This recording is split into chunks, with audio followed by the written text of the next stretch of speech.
Welcome back, everybody. Tuesday morning show rolls on this, well, it's going to be a warm one again today. For the last day of September, we're getting 85. Why not? Practice will be warm all over the place for football, whether they're going in the morning or the afternoon. I don't think you're going to miss it. The Dragons are back home this weekend. It's homecoming for Minnesota State University Moorhead. They have Minot State coming into town. The Dragons are looking to snap a 2-game skid after a loss on Saturday at Minnesota Duluth. Our guy Steve Laqua joins us each and every Tuesday at 10:35 to give us the lowdown on what's going on with Dragon football. You knew Duluth had this one circled after how you guys won there last year. Tell me about this game, and there were chances for you guys to go and win this football game. Well, there was definitely, I said it before the game, there's a lot more electricity in the stadium than it felt like than we've been there before. And that was just me maybe more attuned to it. And I'm not saying it was bad crowds in the past. I think last year when we played there was almost 6,000 people there, and it was a great environment. But there seemed like a little extra juice, like almost like their fans were like, okay, yeah, like I guess you can win. We saw that last year. This is going to be a heck of a game. And you know that they're a great program. They're bouncing back. They're not going to take a loss from last year and not come out and give it their best. And so we knew we were going to get their best shot, which is awesome because you want to play the best and have them play their best and see how you stack up. And to be honest, we didn't come away with the win, but we stacked up really, really well in a lot of areas. They have a dynamic quarterback running the football. He's 240 pounds. He's downhill. He is a bruiser of a runner. And we did a great job. They hang their hat on running the football. And they were coming in, their first group was averaging over 7 yards per play. Like they didn't have a 100-yard rusher. Yeah. We were able to contain them. You look at the first half and we're in business. We're up 7-0 and we have a ball tipped. 2 tips, both of them are below the waist. That's how low the tips are. And it hands right into the shoelaces of a defender, and he catches it, and then not only doesn't fall down, he stumbles, stays up, and runs it back as a pick six. And you're sitting there going, wow, we're 7-0 moving the ball in the second quarter, looking to be able to potentially go up 10-0, 14-0. Now we're 7-7, and, they get the ball before the half. They hit a 52-yarder we're down 3 going in at halftime going, wow, we played really good football and we're down 3. The guys bought in. They battled in the second half. We got it to 14-13. We're ahead. We're liking where we are. And then, we got hit snake bit a little bit with the turnover. Had some good drives. They were promising. And then, you know what? They got us in a couple. We missed the protection. We got it called the wrong way. They put us in a bad situation for a pick. And we turned it over twice. And when they can run football effectively, the game's really short, and that was the end of our opportunities. When you have it, it's 10-7, and they kick a 52-yarder at halftime. How are you talking to the guys there about how the first half had gone? Well, in the end, we always try and create the theme of the week. And, our theme was that things weren't going to go right. And, the thing that we talked about was like, hey, in the movie that we watched the night before, it didn't all go perfect. Bad things are going to happen. You know what? The helicopter did go down at the beginning of the movie. It's okay. And so the guys kind of can rally on that. And I think it gets you out of the here and now of being, oh, woe is me. How did that happen to us? To be like, you know what? This is all part of the journey. There are ups and downs. And so I think it takes your focus off of it, allows you to reset and come out and play better. And you know what? Credit to our guys. We came out after that pick 6. We got a great return off the kickoff return team. We did some positive things. And so they were in a great mental space. You know what? Duluth's a really good football team. They got a chance to run the table, be an undefeated team going into the playoffs if they play their cards right. And so it's a good team. You know what? Hats off to them. We've got to just get back up off the mat and make sure we can play at that level again, week in and week out. Again, though, when Gage catches the touchdown, and we're watching the replay of it, it's 14-13. You got to be juiced. Like, okay, we've had things go against us here, but we're leading late in the third quarter. Absolutely. Our guys, I think, felt at that point there was a definite feeling of, okay, we've overcome every bad thing that can maybe hit us. And we're still standing and we're still ahead. We just got to keep doing what we're going to do and make it happen. And then, you know what? Credit to them. Their offense is physical. They pound you and they do wear you down as the game goes. They made some plays. Like I said, we didn't make some plays. We didn't win the turnover margin battle again 2 weeks in a row. And that's, at the end of the day, that's probably a big part of it.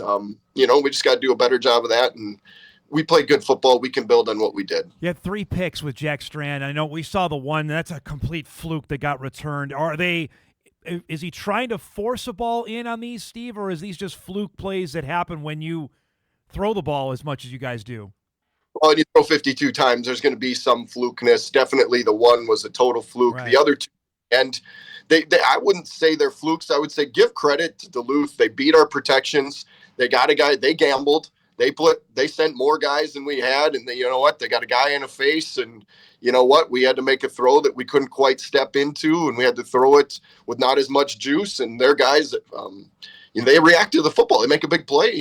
Give them credit. They got good defensive backs too, and so when you get pressure, you beat the pressure. Good coaching, and then hey, you got guys that can make plays. Hats off to those guys. I don't think it's anything on Jack. I said, you know what? It's good football. They're going to make plays. We're going to make plays. They just happen to make those two in the fourth. Coming back into practice yesterday, what was the move of the guys to get ready for a new week? Well, we talk about all the time that Monday should look the same whether you win or lose. And so I think our guys have said that from the beginning of day one, this year. And so it didn't feel any different. Our guys bounced back. They're like, hey, we're not going to sit and wallow on this. Hey, let's wipe the slate clean.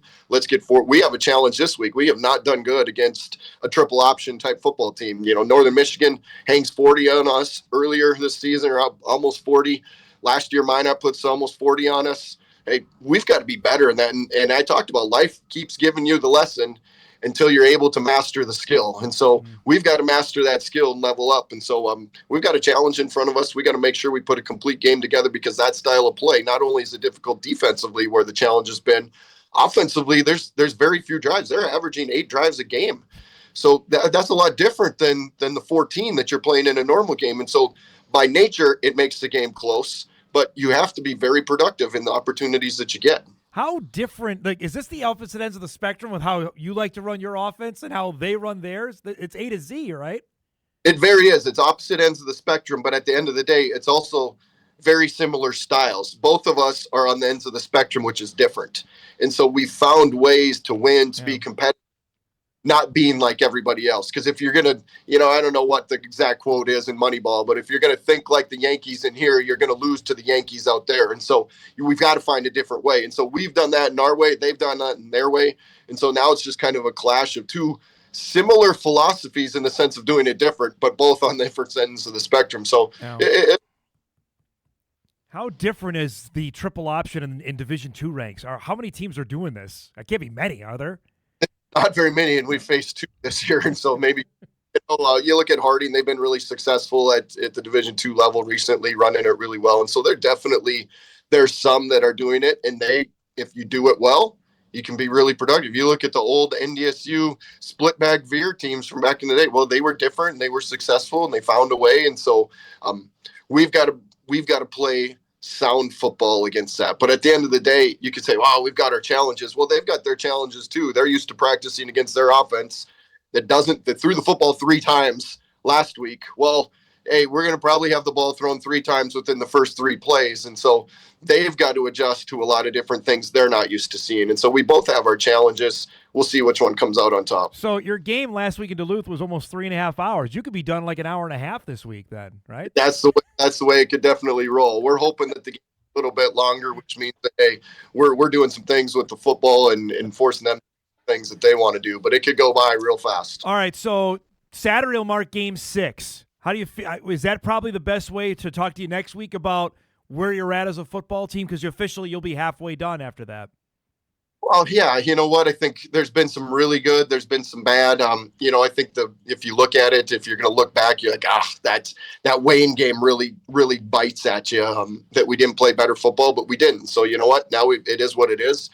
We've just got to play week in, week out. We can play at a high level. I think we showed that last week, but we've got to do it consistently, and we've got to get it done week in and week out, regardless of what scheme we're going to face and how teams are going to try and throw different wrenches at us. And we got to figure out, the dodgeball movie, if you can dodge a wrench, you can dodge a ball. So they're going to throw wrenches at us. We got to figure out a way to be able to still run our offense to things that we maybe haven't seen before or that are unconventional. I'm going to be honest with you. You're not a great candy mind, obviously, but your movie quotes are just tremendous here. You're throwing left and right here.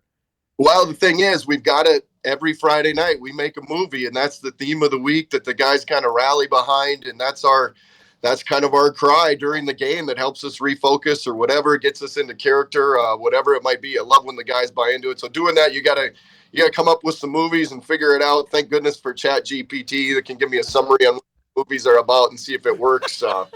I got last week's movie. I thought I had the perfect one. We get it all ready, and I get to the final scene to put together, and I go, well, that's terrible. That's a terrible message. We can't use that one. That's not a good, I don't know who gave me this suggestion, but we can't use that. What movie was it last week? It was Fury was the movie that we were going to use. We got to the end, and I was like, well, everybody dies except one guy. That's not a great message. So, like, I can maybe spin that in some other week, but this is not going to work. So I had to reset that thing back. Who does the picking of it? Who chooses the movie? Sometimes it's a collaborative effort. Okay. Yesterday, Leadership Council gave me about 20 different options. Coco was one of them to give you some of their ideas. Like, we're talking about a animated movie. They're like, yeah, it's a good movie. I'm like, yeah, on Friday night, that's going to be the motivational movie and talk. How am I going to spin that? They're kind of like, well, that's not our problem. That's your problem. Hey, so I'm not sure that the idea, good. But the coaches, everybody throws ideas at me. Like I say, thank goodness for Chat GPT can at least tell me what the movie's about, and I can be like, that maybe fits our theme. So, all right, I'm gonna go off a limb here. When's the last time you've actually been in a movie theater? I'm gonna guess it's probably been a little bit. Yeah, it's been at least 20 years. I'm trying to think if it was in the 2000s. It might have been in the 90s. So, I think it was in the 2000s for sure. Do you know what it was? I know what I walked. Well, yeah, I know the last time I walked in. I walked into a theater to get a large buttered popcorn and walk out. I didn't watch a movie. I just wanted the popcorn. So that was the last time I was in a theater. That's fantastic. What I watched in a theater, I think, was one of the Harry Potter movies, which had to have been one of the first couple ones. Well, that was in the 2000s. I think that was 2002, man. So it's not. So you're still in the 21st century. So that's working. Yeah. So, and then every 25 years, it's probably good to get in a movie theater. It is homecoming this weekend. How big a deal? I know it's a huge deal to wrap this all up, to have that going on, and to get a football win on Saturday. Well, it would be big, right? It's just you have a lot of people that come back. This is the weekend, whether they've been involved in the football program, we got volleyball, soccer at home. There's people that come back for that. There's people that are just coming to see their kids that are going to school here. There's some that haven't been back in 20 years. A lot of them will stick around and watch the game. You want to make sure you put on a good show and have some Dragon pride in the people that are proud of the university, the experience they have here. And so hopefully it can be a great weekend for the Dragons, soccer, volleyball, football. That would be an awesome weekend, important, I think, for us. Traditional uniform combo Saturday? It is traditional for homecoming. That's kind of the traditional red on white. The guys wanted to go with the alternate reds. I don't think that we can get them off of Amazon Prime and get them here in time to make them work for the game. So we're probably going to go with the whites. But, hey, maybe Amazon Prime will come through. Who knows? Thanks, as always, for the time, bud. Good luck on Saturday. We'll talk next week, okay? Sounds good. Thank you. There you go. Steve Laqua joining us, movie critic, along with sometimes football coach, giving us a few minutes on this Tuesday morning. We'll take our final break. We come back. We'll wrap things up and get you ready. Got a dynamite Sports Tuesday, opening day of the baseball postseason. We'll get you ready for that when Hot Mike wraps on WDAY Extra right after this.